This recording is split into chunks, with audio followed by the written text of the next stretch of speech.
मनोज जरांगे पाटील आता मुंबईच्या दिशेने आंतरवाली सराटीतून निघालेला आहे.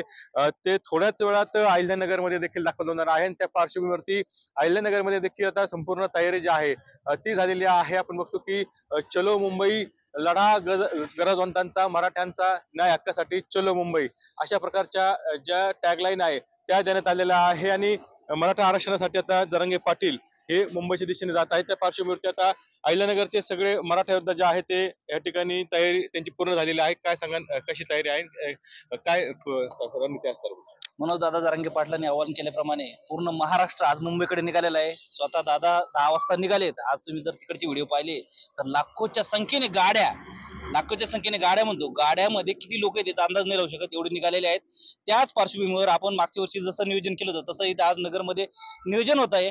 नगर शहरातून पाटील आज शिवनेरी गडावर मुक्कामी जाणार आहेत. त्याच्यामुळे 500 गाड्या नगर शहरातल्या गेलेल्या आहेत आज नियोजन करण्यासाठी.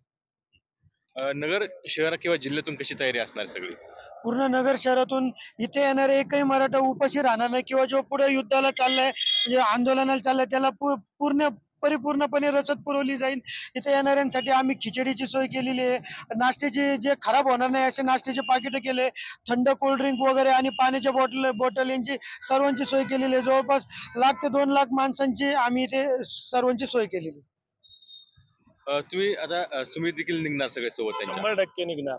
आणि अहिल्यानगर लाखोच्या संख्येने इथं, तुम्हाला सांगतो इतकं मोठं नियोजन आहे. लाखोच्या संख्येने अहिल्यानगरवाले आम्ही इथं पाटलांच्या या मोर्चामध्ये सामील होणार आहे.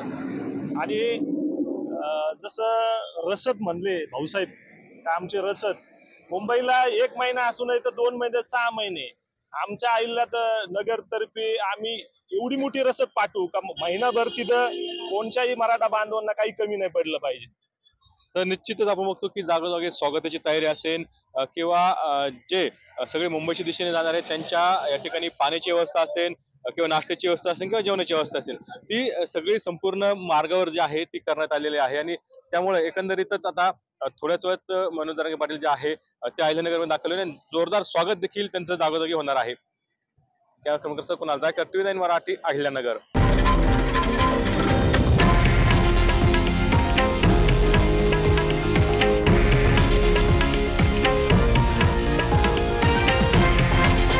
हे आहे देशातील नंबर 1 न्यूज नेटवर्क आणि आपण पाहत आहात TV9 मराठी, एकमेव.